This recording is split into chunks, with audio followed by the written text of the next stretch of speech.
So the van der Waals force. So we commonly think of the we commonly think of the van der Waals force as like its own individual force, but that's incorrect. So we commonly think of the van der Waals force incorrectly. The correct way to think of the van der Waals force is it's really all intermolecular forces available between molecules. Some molecules are quite large, and they're actually able to take advantage of many different types of intermolecular forces, especially if it's amphiphilic, right? Some molecules don't have that ability.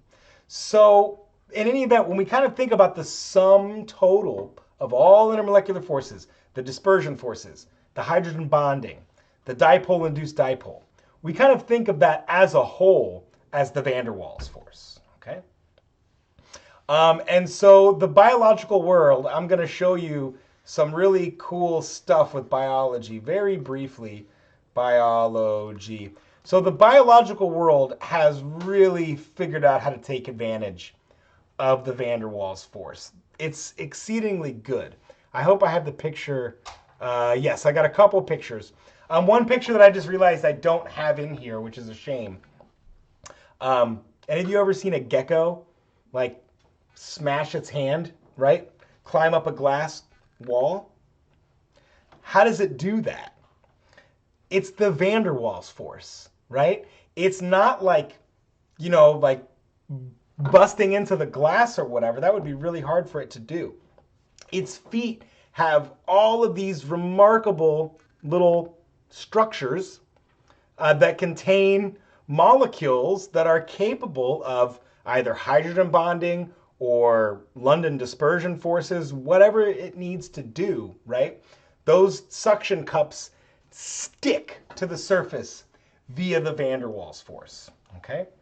It's not magic, it's chemistry.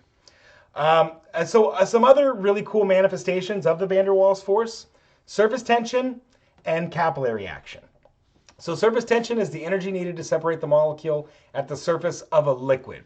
What does that mean? Well, if I have a liquid or just any type of interface, like let's say this is gas and this is liquid, okay?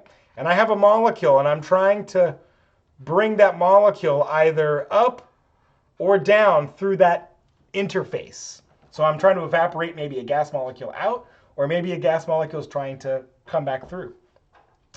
It has to break that surface tension to penetrate through, okay? And as it turns out, for molecules like water or other molecules that contain really large intermolecular forces, particularly hydrogen bonding. Hydrogen bonding is a big one for surface tension. It can make the surface incredibly difficult to break through. And in fact, if you imagine jumping off of a really tall height and slamming on the surface of water, right? In some cases, you could kill yourself because there's such an enormous force required to separate those molecules at the surface that surface tension can give quite a huge impact, okay? If you tried to belly flop from the high dive, you know what I'm talking about. It's the surface tension that was painful against your torso. Another really cool phenomenon, capillary action, the rise of a liquid in a narrow tube as a result of adhesive forces between the liquid and the container. So adhesive forces are what we call the forces between a molecule and its container, okay? So here's pictures of all of those things. So the water strider, right? They've figured out how to take advantage of surface tension in the opposite way, right? They can spread themselves out really well, right? They don't change their mass at all. They've just spread themselves out, or spread themselves out so far that they're not putting a large force on any one spot. Much like the high divers, right, will try to make that really narrow point that helps them break the surface tension. So the water strider does the opposite. It really spreads itself out, and it can float on the surface of the water, okay? Or like when we see, you know, an object like a metal hair clip or something like that floating on the surface of the water. So this picture is kind of showing you, right, all of those hydrogen bonding places. That hydrogen bonding network is really difficult to penetrate. So here is a consequence of cohesive forces. Cohesive forces.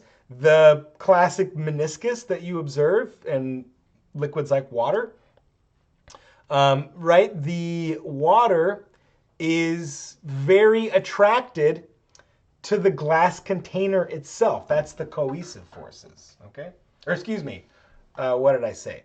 The adhesive forces, excuse me. So it's the cohesive forces that are keeping a water and a water together. So we'll say H2O, H2O. It's the adhesive forces,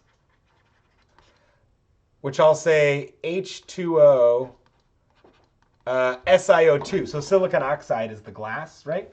So those adhesive forces are what give it that meniscus, all right? Or if you've ever observed water beads on, let's say, a waxy car, right? Maybe you've waxed your car with something that's hydrophobic. The water molecules don't want to interact with that hydrophobic surface, so they will bead up. And in fact, if you were to zoom way in on one of these droplets, and you can find some fantastic images on the internet of people who have zoomed in to a water droplet, you will actually see what we call the contact angle. You'll see one of these droplets beaded up like this, and it makes what we call a contact. I can't write. It makes the contact angle. And there's a lot of people who study that stuff. Contact angel. I probably have been writing that a lot. Somebody called me out on it the other day. So based on how big that contact angle is, you can quantify how hydrophobic this surface is. Okay? And let's see here. The last thing that I'll say, this to me is so cool.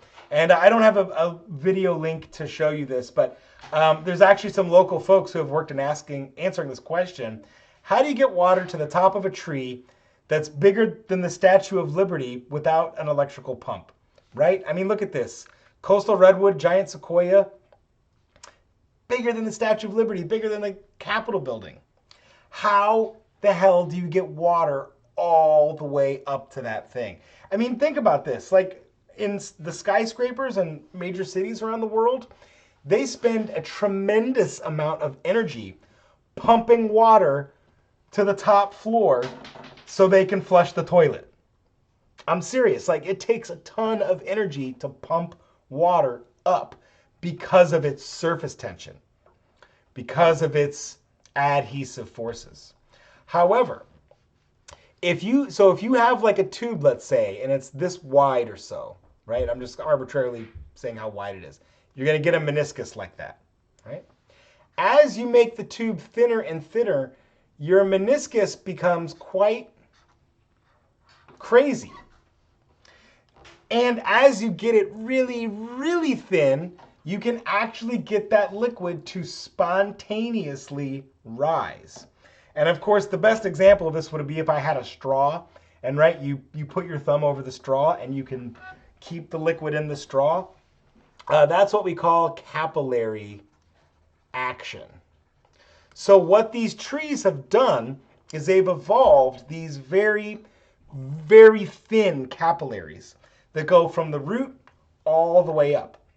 And because that capillary is so thin, and because of the vapor pressure of water in those capillary tubes, it pumps them straight up without any energy at all. Like electrical energy, pumps and motors and stuff like that. Obviously, the tree is using some of its energy to do that action, or it's using some of its energy to grow new capillaries into its new branches. Okay? So I think